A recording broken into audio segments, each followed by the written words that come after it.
going on, dudes and dudettes? Hair's looking like my grandpa Javier from my older sister's side, but yeah, it's kind of growing in a little bit weirder because I usually cut off the sides and trim it, but trying to let it all grow out, see what ends up happening. So come with me on this adventure. But yes, to start off this video, there is a little bit of a weird thing going on with Caleb Williams, the USC quarterback, and his future involving the NFL draft and what could possibly happen if he doesn't declare by January 15th. And as of this recording, I believe it's either Sunday or it is Sunday night right now, but I want to say the 15th is Monday, so he technically has until today, whenever this video is going up, to do that or so.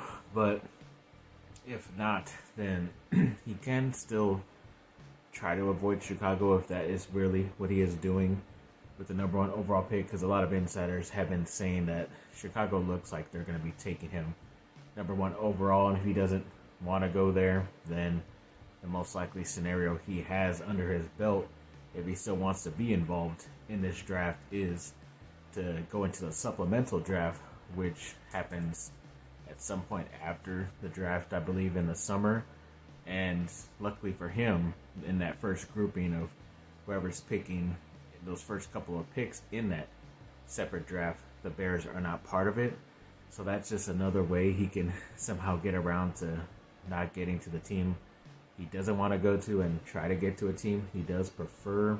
I know the famous Eli Manning did that with the Chargers, who had the number one overall pick, but then traded that to the fourth pick, or for the fourth pick.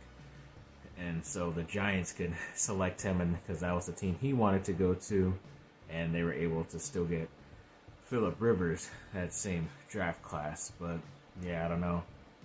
It just seems like this is a little bit more of a sneaky way to kind of get what he wants. I believe if he would have just got drafted by Chicago, and if he really expressed his frustration, I'm pretty sure he could have been able to go anywhere and ask to be requested to be traded somewhere. But I don't know. We'll see. This is a long-going thing. Like I said, we'll find out officially Monday, if I believe that is correct, the 15th. And yeah, so we'll see. I'll try to update you all as soon as I can. And then yes, the USC women's basketball team had a big matchup today against number 2 UCLA, and they were able to get that victory at home. Of course, I already lost my place. Sorry. 73-65, and of course the player of the game was Juju Watkins with 32 points, 10 rebounds, and 3 assists. And even when they're at the end celebrating with the crowd who was there, of course, she was like cramping up, which I guess is something that has been happening. I wasn't crazy when I thought I saw that's what was going on with her. Even during the celebration, she was cramping up and still yelling through the microphone on the floor. But yeah, overall, it's pretty crazy. They're able to get this victory, a little bit of a revenge game because they did lose over there in Westwood on the UCLA campus. So got one back, so we'll have to settle this at the best of 3 in the Pac-12 championship, the final Pac-12 championship for these schools or this team. So yeah, definitely looking forward to that. And then yes, the Duke men's basketball team played Saturday against Georgia Tech. Again, a revenge game because this is pretty much their only loss in conference play, and it was their first game that they had right after they lost on the road to Arkansas, and they pretty much laid a dud over there at Georgia Tech. But they were able to get this victory on Saturday, 84-79. It was a pretty nice push towards the end by both Kyle Filipowski and Tyrese Proctor, making a couple of nice clutch shots from 3. So definitely good overall win for them. Pretty much back and forth throughout, but yes, luckily they were able to get that victory. And then yes, we did hear some news about VJ Edgecombe, the other 5-star high school player that was maybe going to select Duke, but it looks like he has chosen Baylor, which is smarter because it doesn't look like there's as many good guys over there as this second. But would have been too crowded for him to come to Duke, in my opinion. Plus, you never know, any of these older guys are leaving or staying as well, so you have to just wait. But yeah, overall, sucks we lost them, but we'll see how this turns out for everybody. And Amon-Ra St. Brown, the ex-USC wide receiver for the Detroit Lions, did get NFL All-Pro on the offensive side. And I'm assuming this was the official one because it came from the official NFL social media account. So at least he got what he deserved. And I want to say that was like something else that was voted on. I don't know if it was the Players Association or PFF, but I definitely thought Amon-Ra deserved that, gratitude, and luckily he was able to get that. So congrats to him. Then when it came to some other bit of news that happened with the Lakers the other day, apparently they are now have been engaged in talks with the Atlanta Hawks about that said player I was talking about the other day, DeJounte Murray.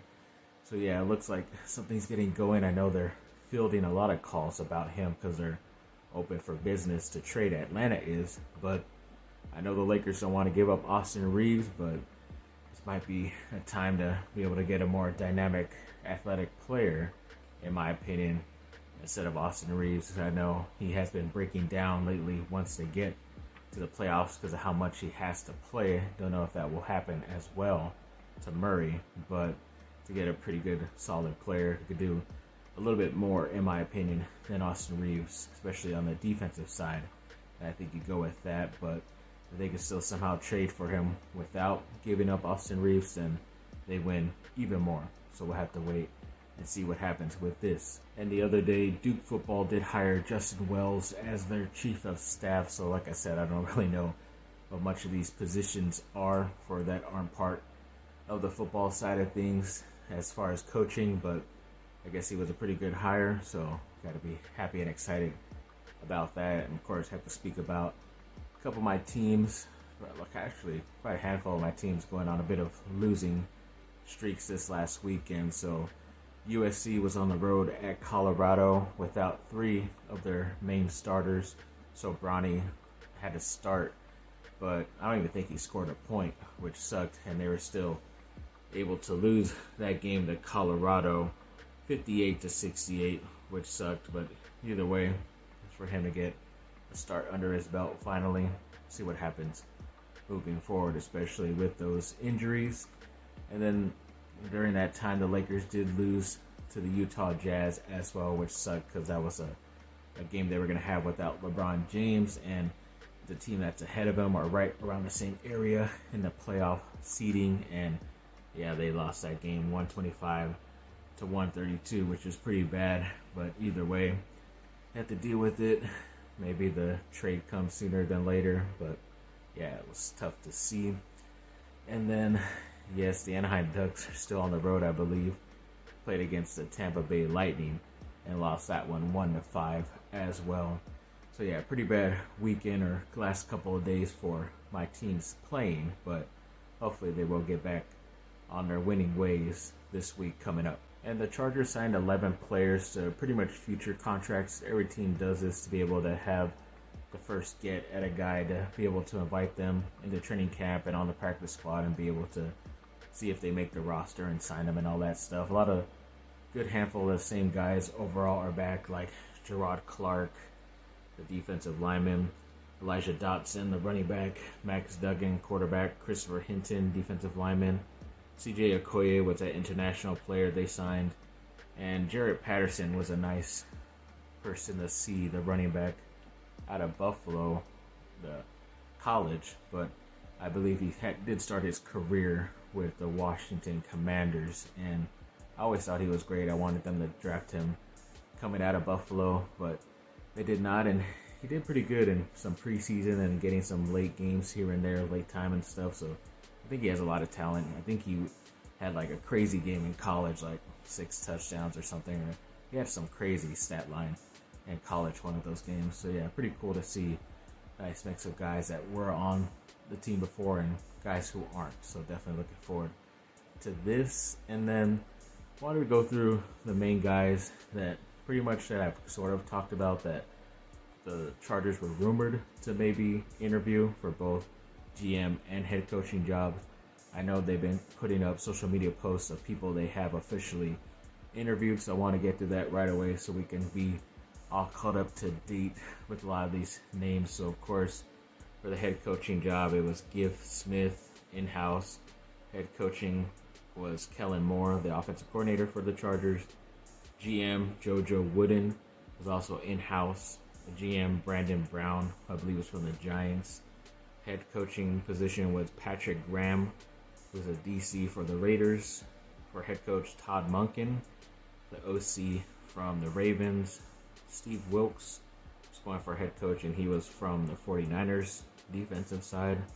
Another GM one was Joe Hortiz, and then another head coach candidate was Mike McDonald from the Ravens as well, the defensive coordinator. So yeah, either way, see how this ends up.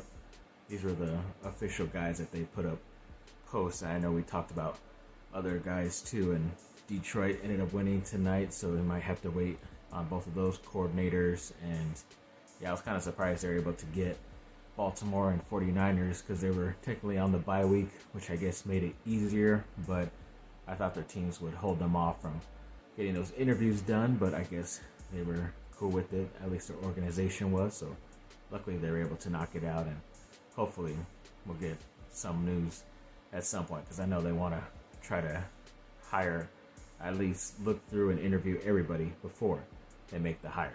I normally don't update on the USC women's soccer team, but a lot of their info popped up on my X page recently, so I wanted to get through some of the news I did learn about, because if a different team pops up, then I like to see what ends up happening, and because they are a pretty solid team, want to get through it. So they said, I did see that they signed that number 8 recruiting class coming out of high school, which was pretty cool. And I think they had 2 players in the top 100 of this certain type of soccer thing that ranks them, and I believe those players were Maribel Flores at number 13 and Alyssa Gonzalez at number 78. So I don't know if they're part of this recruiting class or if they were a redshirt freshman or something like that.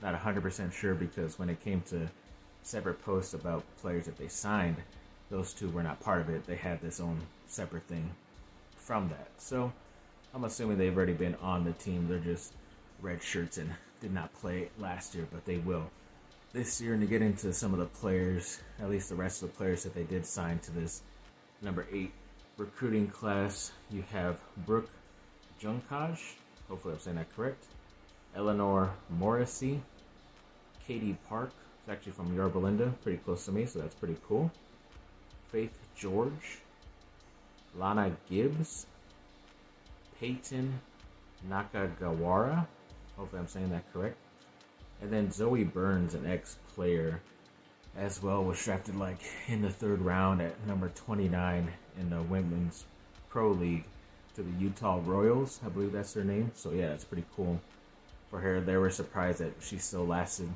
that long, because she could play both sides on the, I think it was the middle field or one of those offensive sides. So they definitely think they got a really good player. And of course, she's from USC, so definitely gonna back her up. And yeah, I always forget that the women have a national soccer team, like a professional league, because there's not that many teams involved, but at least they got one going, so hopefully they could keep that going for them as well, so they could have somewhat of a career after high school and college. So yes, thanks for watching, people. Like and subscribe, comment down below, let me know what y'all think. Have a great rest of your day. Bye on.